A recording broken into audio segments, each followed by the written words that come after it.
Bom, meus irmãos, eu vou apresentar o meu sobrinho. O meu sobrinho eu conheço desde que nasceu, né? Pois é, filho do meu irmão mais velho, são 5 irmãos lá em casa, né? E ele é filho do irmão mais velho, o irmão que tinha 12 anos quando eu nasci. E o mesmo nome do meu irmão, Elcio César.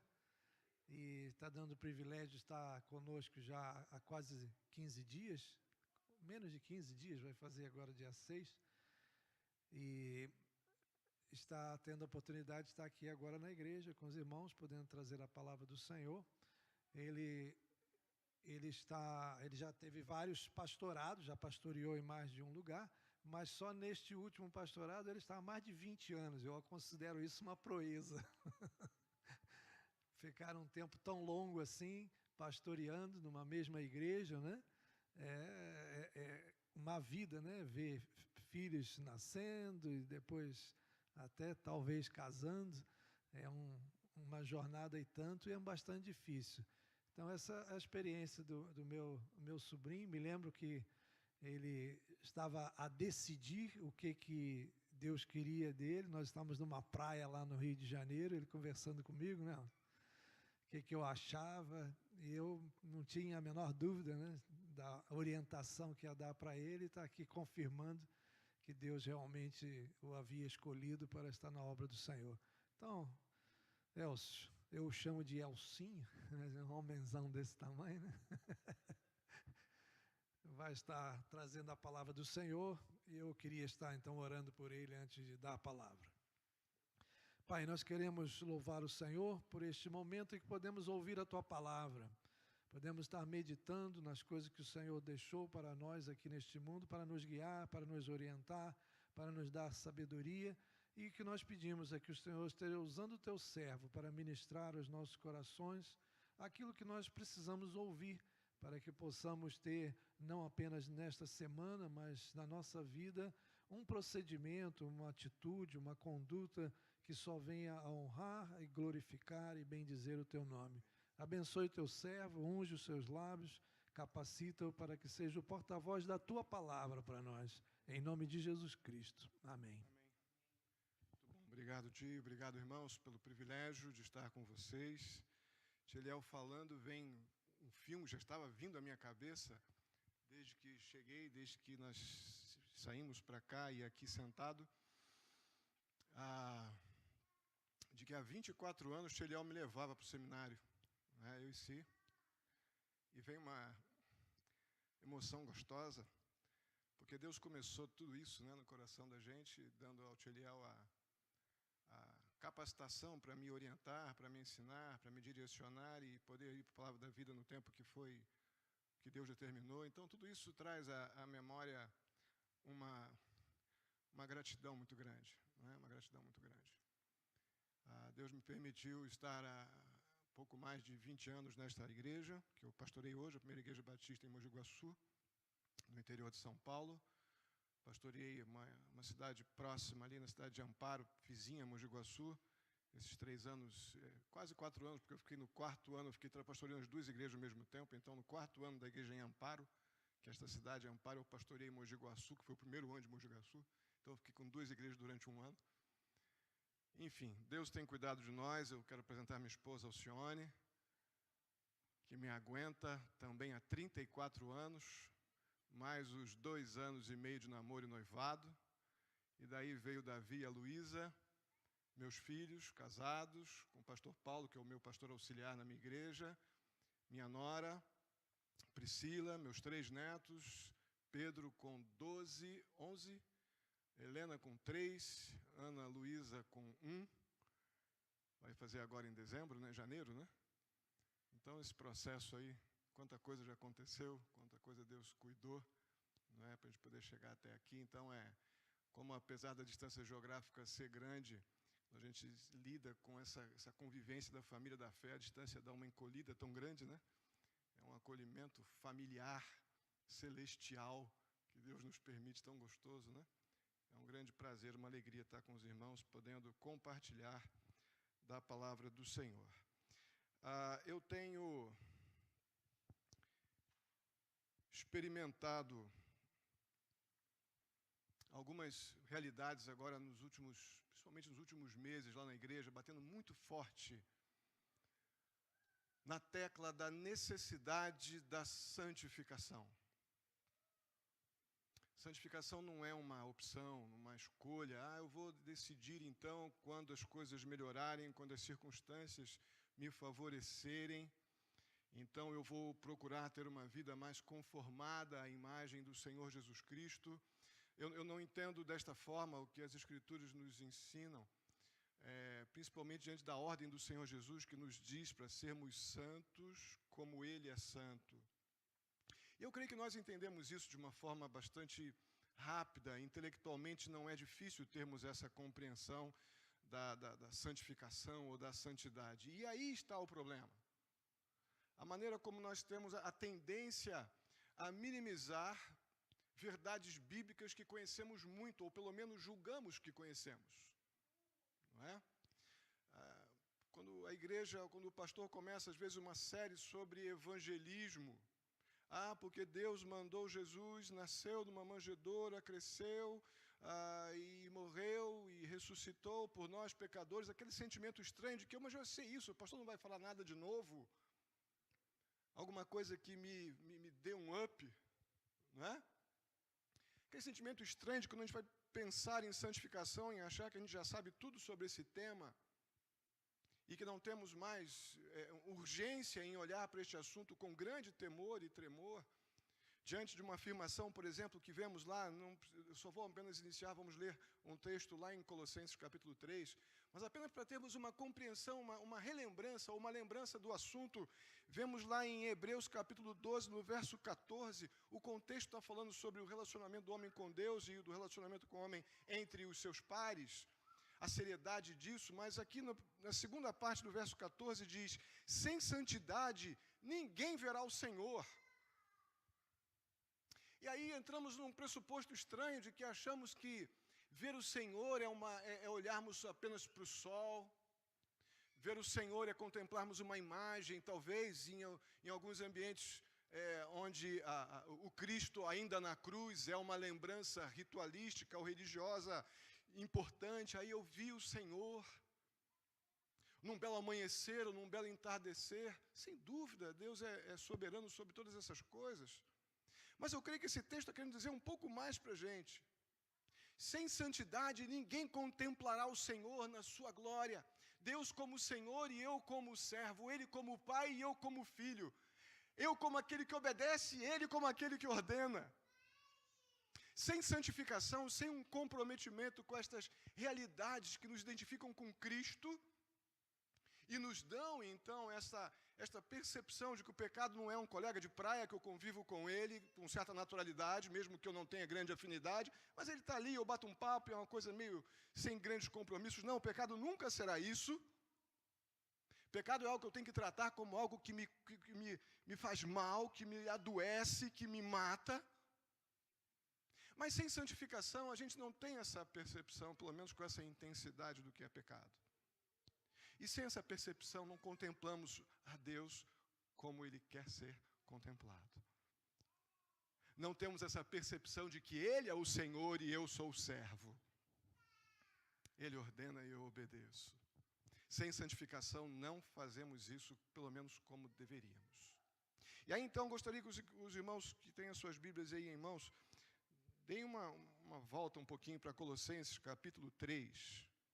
E eu não vou entrar em todos os detalhes desse trecho, que vai até o verso 17, mas eu vou aqui tratando com os irmãos alguns blocos, e nós vamos ver como somos ensinados nas Escrituras a buscar esta santificação, a insistir nesse processo de santificação, qual é o mecanismo, qual a metodologia que Deus nos deu para nos livrarmos das nossas próprias inclinações pecaminosas que nos afastam, então, de um viver santo que nos permite contemplar o Senhor. Vamos ver aqui algumas informações, algumas evidências de características, de coisas que precisam estar existindo em nossas vidas como crentes, se nós queremos realmente contemplar o Senhor como Ele é, e ter também uma perspectiva correta de quem nós somos nesse relacionamento, né? porque isso também tem sido muitas vezes complicado, tá um tal de dar ordem em Deus por aí, tá uma onda estranha de que Deus parece que tem que me servir, e sem santificação não temos essa percepção corretamente. O texto começa assim: portanto, já que vocês ressuscitaram com Cristo, isso nos dá uma primeira informação. O apóstolo Paulo está falando com crentes. Aqueles que já ressuscitaram com Cristo, novas criaturas, estávamos mortos em pecados e delitos, como vemos lá em Efésios capítulo 2, versos 1 e 2, e agora estamos vivos com Jesus Cristo, ressurretos com Ele, porque Ele ressuscitou. Então, Paulo está falando com crentes. E crentes, então, diz o apóstolo Paulo, procurem as coisas que são do alto. Pensem nas coisas que estão na mente de Cristo. Pense com a mente de Cristo a sua história, a sua trajetória, os seus projetos. Procurem as coisas lá do alto, onde o Senhor Jesus está sentado. Nós temos uma convivência tão grande a nível de quantidade de tempo com o mundo, tão intensa. E temos tão pouco tempo nesta tão gostosa convivência, quando os santos se ajuntam para adorar o Senhor. Se não tivermos a disciplina pessoal de termos essa atitude de procurar as coisas lá do alto, ou seja, uma vida de devoção, de devocional, de gratidão, de adoração. Lá no verso 17, diz assim, desse mesmo capítulo: tudo o que fizerem, seja em palavra ou em ação, façam-no em nome do Senhor Jesus, dando por meio dele graças a Deus Pai. Aí se você andar um pouquinho para frente, você vai lá ainda para o verso 23 desse capítulo 3, mais uma vez: tudo o que fizerem, façam de todo o coração como para o Senhor, e não para homens, sabendo que receberão do Senhor a recompensa da herança. É a Cristo, o Senhor, que vocês estão servindo. Essa percepção de que aquilo que eu faço é para o Senhor e não para homens, e que é do Senhor que virá a recompensa, se formos mais disciplinados neste nível de comprometimento com Deus, que faça com que as nossas ações, atitudes, das mais simples, aquelas mais desafiadoras, sejam para o Senhor e não para pessoa nenhuma. Vamos ter alegria, paz, contentamento, esperança, consolação, porque é do Senhor que virá a recompensa. O contrário, provavelmente vamos nos frustrar. Não é? Então nós somos ensinados nas Escrituras a esse viver santo, mas o texto continua no verso 2: mantenham o pensamento nas coisas do alto e não nas coisas terrenas. Parece que há uma insistência do apóstolo Paulo aqui. Mantenham, permaneçam com a mente nas coisas lá do alto. Algo que a Alcione, minha esposa, diz sempre para as mulheres lá da igreja. Está naquela lida lá, daquela rotina insistente, repetitiva, doméstica, e quantas mulheres com 2, 3 jornadas, trabalham num turno, dá conta da casa no segundo turno, e num terceiro turno ainda dá conta do marido quando chega do trabalho, não é? Uma lida desafiadora. Alcione diz assim para as mulheres: canta, louva ao Senhor, ore, memorize versículos, recite durante o seu dia, adore o Senhor. Eu creio que essa é uma dinâmica que deve ser aplicada a qualquer circunstância da nossa vida. Se olharmos para a nossa vida como peregrinos, nós somos como crentes, resgatados pela graça salvadora de Deus em Cristo Jesus. Nós somos cidadãos do céu, peregrinos aqui, como diz o apóstolo Paulo aos Coríntios, não é? Então, se eu tenho essa perspectiva de estar vivendo e devo, nessa realidade terrena, representar dignamente o meu Senhor como embaixador de Cristo, como diz o apóstolo Paulo, representante máximo do meu país aqui, da minha realidade celestial, neste território, nesta terra que eu vivo, fazendo as coisas com excelência, com dedicação, com comprometimento, de dar um testemunho do que Cristo é em minha vida, através do que eu faço, do que eu falo, do que eu penso. Sem dúvida alguma, eu estou mantendo o meu pensamento nas coisas do alto, e não apenas nas coisas terrenas. Agora, por que eu faria isso? Por causa do verso 3. Porque vocês morreram. Se nascemos de novo, amados, Se um dia Cristo nos alcançou com graça maravilhosa, a velha criatura precisa ter morrido. E agora a sua vida está escondida com Cristo em Deus. Eu gosto de pensar nesta expressão, minha vida está escondida em Cristo, como se eu estivesse ali aconchegado num cantinho bem gostoso no colo do Senhor, bem guardado, bem protegido. Verso 4 diz, quando Cristo, que é a sua vida, for manifestado, então vocês também serão manifestados com Ele em glória. É a perspectiva de que não espere glória humana, terrena, mas espere a glória que está garantida para aqueles que estão em Jesus Cristo. Agora começa a coisa a esquentar um pouquinho no verso 5. Essas bênçãos de estarmos guardados, protegidos em Cristo, com nossos pensamentos também nele, e pensando nas coisas lá do alto, porque um dia o Senhor nos chamou para Ele, isso é maravilhoso, mas temos responsabilidades. O verso 5 diz assim, assim, façam morrer tudo que pertence à natureza terrena de vocês. Começa aqui, na verdade, a parte prática do exercício da santificação. Começa a parte mais dinâmica, mais prática, o meu dia a dia. Façam morrer. Perceba que o verbo está expressando a ação a minha atitude, a minha ação. Eu preciso fazer morrer. Eu tenho que tomar uma atitude em relação a algumas coisas. Que coisas são essas? Tudo que pertence à natureza terrena de vocês. Aí começa a listinha séria. Imoralidade sexual, impureza, paixão, desejos maus e a ganância, que é a idolatria. Nós estamos lidando com questões aqui que são da minha natureza pecaminosa. Eu já nasci com essa capacidade de produzir tais coisas. Agora, como uma pessoa nascida de novo, com a mente nas coisas lá do alto, guardado, aconchegado no meu Deus, que vai no devido momento me proporcionar a glória devida quando Ele mesmo for glorificado plenamente, quando formos glorificados com Ele, melhor dizendo. Então ele diz assim, façam morrer, tome uma atitude prática e objetiva. Faça morrer aquilo que te leva a produzir ou a praticar imoralidade sexual, impureza, paixão, desejos maus, ganância e idolatria. Eu poderia entrar em detalhes aqui de cada um desses itens. A questão é que agora não temos o tempo para isso. Mas percebam que estamos lidando com atitudes com coisas da minha natureza que eu posso disciplinar. Eu posso dizer não para o meu pecado. Ninguém me obriga a pecar. Eu peco porque eu quero. Não é? Ninguém me obriga a pecar. Pecado é uma decisão pessoal. Então, depois de Deus nos mostrar na sua palavra que Ele quer um relacionamento, e Ele se permite este relacionamento tão próximo com Ele, nos versos 1 ao 4, Ele diz, tome atitude prática e faça morrer aquilo que te coloca na contramão de um relacionamento comigo.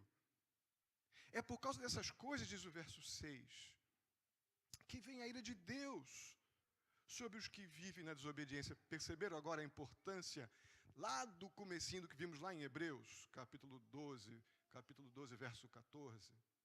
Sem santificação ninguém vai ver o Senhor. Sem santificação não tem a percepção correta de que Ele é o Senhor e eu sou o servo. De que Ele é o Pai e eu sou o Filho. Ele dá ordem e eu obedeço. Sem essa percepção que sem santificação posso vir à igreja a semana inteira, de manhã, de tarde e de noite. Mera religiosidade inútil. Porque eu vou ter que lidar com a ira do Senhor, com a indignação do Senhor. Porque, pai, nós que temos nossos filhos, nós gostamos, nossos filhos não desobedeçam? A gente fica feliz da vida? É claro que não. E Deus fica indignado com a desobediência dos seus. Ele nos ensina a buscar uma vida santificada, conformada com a imagem do seu Filho, e a gente, quando não toma a atitude de fazer morrer, tomar decisões práticas que nos afastam de um estado de atitudes pecaminosas que eu posso mudar. Na dependência e no poder do Espírito Santo, é lógico, mas eu posso tomar decisões que me tiram daquele ambiente, daquela circunstância, que favorece aquilo que eu tenho de pior. Por que eu vou me expor a situações que eu sei que eu tenho facilidades, fragilidades em alguma área, aqui ou ali? Aí eu vou e me coloco em situações onde a lenha prontinha para pegar fogo, eu vou lá e pulo no meio. Nós temos que nos afastar exatamente dessas circunstâncias que promovem, que me facilitam o pecado, ou pecar. Mas agora, diz o verso 8, abandonem, mais um verbo importante. Já vimos lá em cima no verso 5, façam morrer. Agora vem o verso 8, abandonem todas essas coisas. Então não é apenas identificar o problema e se afastar das situações que podem gerar, potencialmente me capacitar a praticar esses atos e tantas outras áreas de pecado que não estão aqui mencionadas. Mas é abandonar. Há um texto, me ajuda a lembrar, Alcione, Provérbios 28, 13. Aquele que quem esconde os seus pecados não prospera, mas quem confessa e abandona encontra misericórdia. Então percebam que nesse processo de lidar com a confissão de pecados, o confessar de pecados, o processo se completa com o abandono. Então a gente identifica o pecado, faz morrer através de atitudes que me tirem da linha de ação, daquilo que promove a atitude pecaminosa. E no segundo momento eu parto para o abandono, para a mudança do hábito pecaminoso. Eu mudo o hábito, eu mudo de direção. Eu vou na direção, então, naquela que promove um estado de relacionamento com Deus sem quebra. Porque o pecado, o pecado nos separa de Deus.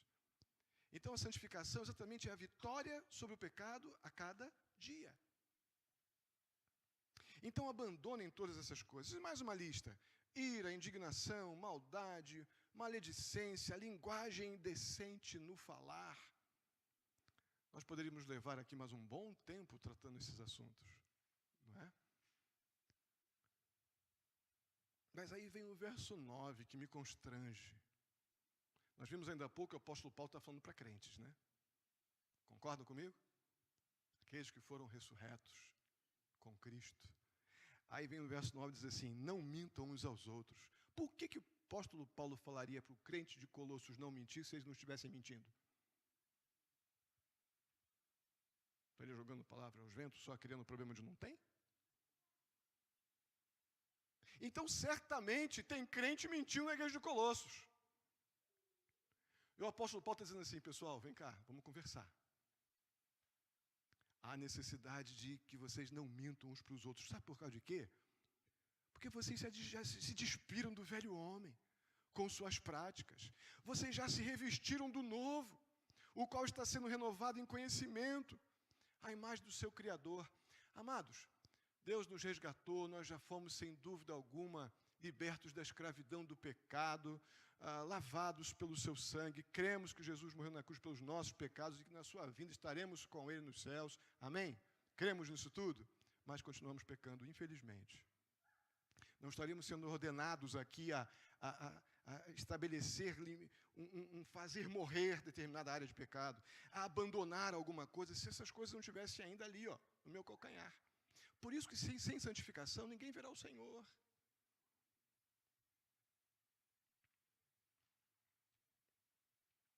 Aí quando me vem o apóstolo Paulo dizendo não mintam uns aos outros, porque vocês já nasceram de novo, me faz lembrar lá quando eu estava com meu filho garoto, e a gente começou a pegar aquela frustração, né, que a gente acha que o nosso filho não peca, né? Não sei se foi só comigo isso, mas vocês que têm os filhos de vocês aí, até certa idade a gente acha esse menino, não, beleza, esse não peca, daqui a pouco a gente pega ele mentindo.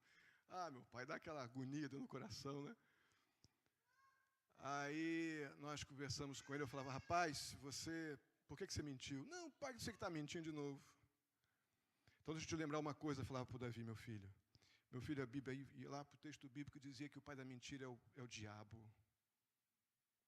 E perguntava primeiro se ele já tinha entregue o coração dele a Jesus Cristo. Já, pai, já, eu creio em Jesus Cristo, tal, não sei o que. Então deixa eu te lembrar que o pai da mentira é o diabo. Ah, não, pai, não me chama de pai, filho, porque nesse momento o teu pai é o diabo. O pai, é horrível isso, né, filho? Horroroso, afirmação doída, dói em mim de falar e eu acho que está doendo em você em ouvir. Mas qual a mentira disso? Qual a mentira? Profunda verdade. Profunda verdade. Amados, crentes no Senhor Jesus Cristo, precisamos nos livrar da mentira. aquelas que a gente diz que foi só uma forma de, não, isso aqui foi só para dar aqui um jeitinho para cá, para lá. Se nós fomos, se vocês já se despiram do velho homem com suas práticas e se revestiram do novo, o qual está sendo renovado em conhecimento, a imagem do seu Criador, decisões, façam morrer, abandonem. A vida cristã não é um passeio no parque. Deus não nos deu o seu Espírito para a gente poder desfilar, tem o Espírito de Deus. Não. É poder dele para lidar com o terrível problema que é o pecado. É o poder dele para podermos buscar essa santificação sem a qual não o contemplaremos. Não o adoraremos como queremos adorar.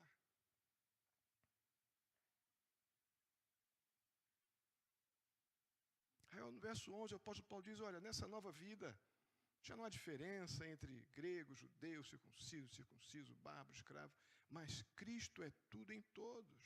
Ou seja, não é o camarada que tem menos oportunidade de ouvir a palavra de Deus, o que teve mais, o que é mais intelectual, o que é menos intelectual. Não. Se estamos em Jesus Cristo, Cristo é tudo em todos nós. Somos pecadores, tanto mais erudito, quanto mais simplesinho, mais humilde irmãozinho.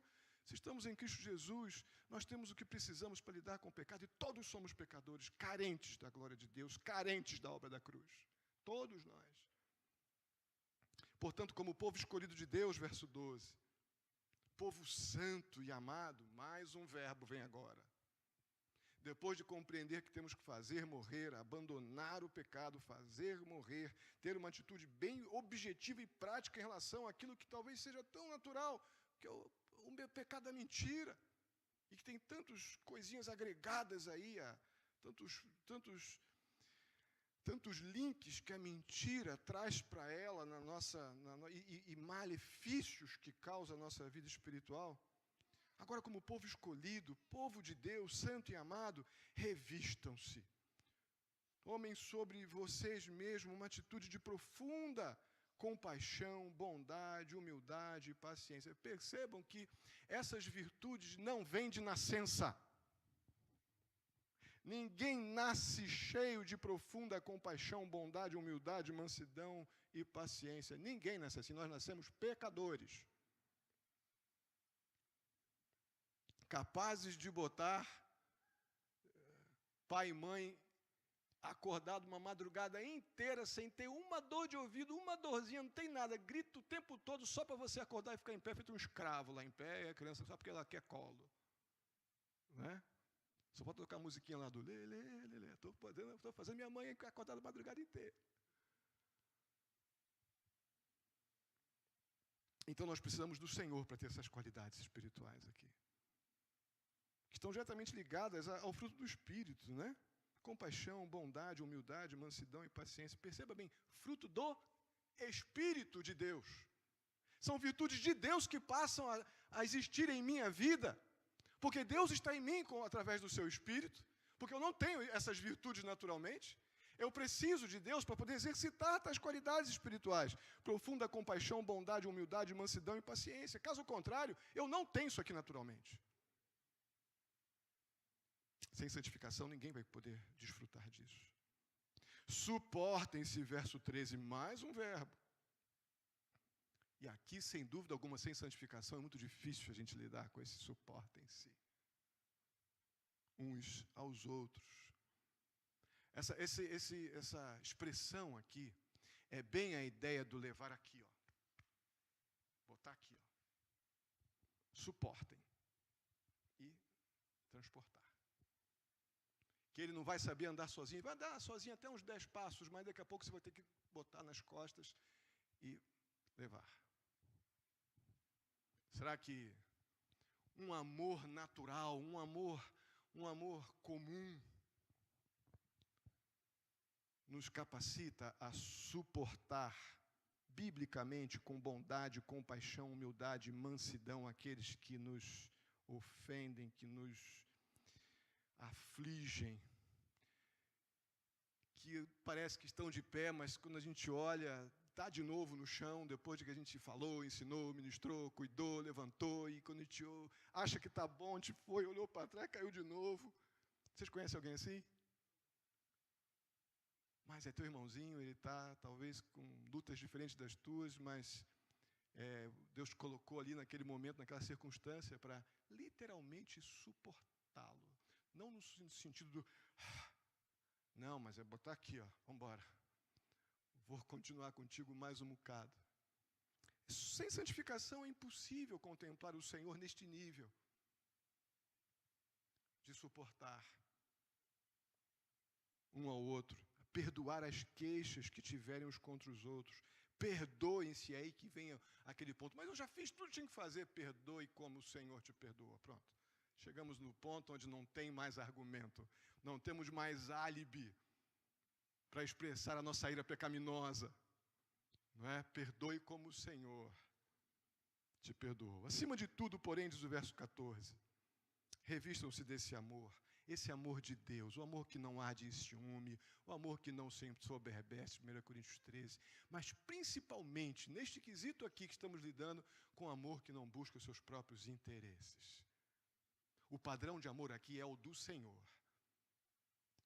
Sem santificação, não conseguimos naturalmente amar sem buscar os nossos interesses. Não vai ser possível. Carecemos do poder do Espírito de Deus para lidar com este amor, que é o elo perfeito, este nível de amor. E o apóstolo Paulo, ele começa a fechar o assunto, pelo menos nesse bloco, que a paz de Cristo seja o juiz em seu coração. Então eu penso o seguinte, se a paz de Cristo é o juiz em meu coração, a aflição então, aquela aflição continuada, aquela ausência de paz, sem que o árbitro diga, está pacificado, implica que eu estou com um probleminha de santificação. Ok? Visto que vocês foram chamados para viver em paz, como membros de um só corpo, estamos lidando, obviamente, com as implicações do relacionamento visto nos versos 12 e 13. E sejam agradecidos. Eu tenho tido muitas oportunidades de lidar com pessoas em aconselhamento bíblico, onde insistentemente eu tenho que voltar ao ponto da gratidão. Há um texto que eu vi hoje, acho que o pastor Cacau colocou lá no Facebook, acho que já foi mencionado pelo irmão, aqui no começo do culto, Romanos 12, 3. Portanto, o texto que está aqui, Romanos 12, todas as coisas cooperam para o bem daqueles que amam a Deus e que foram chamados. 8, 28. Todas as coisas cooperam para o bem daqueles que amam a Deus, que foram chamados segundo o seu propósito. Amados, se a gente não tem uma compreensão muito grande desse texto, dificilmente seremos agradecidos. Não é poético dizer aqui, eu fiquei doente, quebrei a perna, o carro bateu em mim, ou coisa do tipo, perdi o emprego, coisas assim, dizer, Senhor, obrigado, aleluia. Sem santificação não vai dar. Não vai dar. Vai ficar bonitinho, vai ficar até espiritualmente correto, não é? Mas não vai funcionar. O coração vai continuar aflito. Sem santificação não contemplaremos a bênção de um coração grato. Senhor, eu não sei nada de amanhã, o Senhor sabe tudo. O Senhor é completamente especialista em amanhã e eu não sei nada. Não sei nem o que vai ser daqui a 1 minuto, 10 segundos, 1 segundo. Já passou. Então, essa percepção de quem Deus é e de quem eu sou, ela vai determinar muito a minha vida cristã. O exercício prático desta santificação, que não é um pedido, é uma ordem bíblica, e que recebemos de Deus o poder, através do Espírito dele que habita em nós, para a prática desta vida santificada. Por isso, habite, verso 16, ricamente em vocês a palavra de Cristo. Sem relacionamento com a palavra de Deus, irmãos, nós vamos estar sempre muito bem intencionados, mas normalmente sinceramente errados.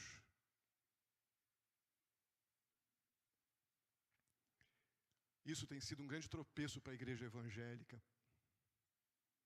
Está vivendo de noções bíblicas, de conceitos igrejeiros, evangelicalizados, mas pouca Bíblia. Habite ricamente, more, esteja dentro de você a palavra de Cristo. Aí depois de ela estar em você, ensine, aconselhe uns aos outros com sabedoria dele.